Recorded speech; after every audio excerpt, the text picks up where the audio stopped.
అండి welcome back to my channel. ఈరోజు మన వీడియోలో స్పైసీగా మటన్ కర్రీ ఎలా చేయాలో చూపిస్తున్నానండి. సో దీనికోసం ముందుగా మటన్ అయితే చక్కగా కడిగి అలా గిన్నెలోకి తీసేసుకోవాలి. సో తర్వాత కావాల్సిన వెజిటేబుల్స్ అంటే టమాటోస్, పచ్చిమిర్చి, ఉల్లిపాయలు, కొత్తిమీర చక్కగా అలా కట్ చేసుకొని ఒక ప్లేట్లోకి అయితే తీసేసుకోవాలి.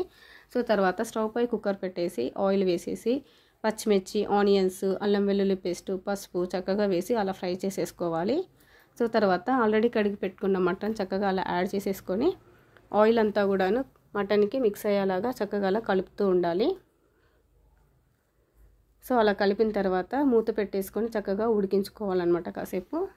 సో చూడండి వాటర్ ఎలా ఫామ్ అయిపోయిందో.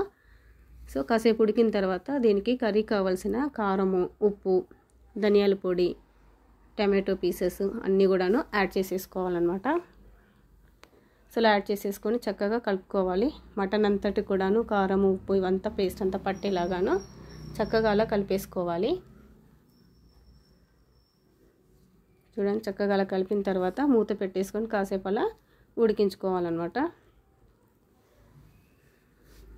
సో తర్వాత దీంట్లో కొంచెం వాటర్ వేసేసుకొని సో కుక్కర్ అయితే మూత పెట్టేసుకోవాలన్నమాట. ఒక 5-6 విజిల్స్ వచ్చేంత వరకు కుక్కర్ మూత అలా పెట్టేసుకొని స్టవ్ పైన ఉండాలి. సో తర్వాత మూత తీసేసిన తర్వాత కొత్తిమీర అలానే గరం మసాలా మనం స్పైసీగా కావాలనుకున్నాం కదా కాస్త ఎక్కువగానే వేసేసుకోవాలి. సో అలా యాడ్ చేసేసుకొని ఒక 5 minutes లో ఫ్లేమ్లో పెట్టేసుకోవాలన్నమాట. చూడండి ఫ్రెండ్స్, నల్లి బొక్క అంటే ఎంతమందికి ఇష్టం? మటన్లో నల్లి బొక్క అంటే సో మాకైతే చాలా ఇష్టము. సో ఫైనల్గా అయితే మన వేడి మటన్ కర్రీ అయితే రెడీ అయిపోయింది. స్పైసీగా వేడి రైస్లోకి తింటే చాలా టేస్ట్గా ఉంటుంది. సో దెబ్బకు, జలుబు, ఫీవరు ఏది ఉన్నా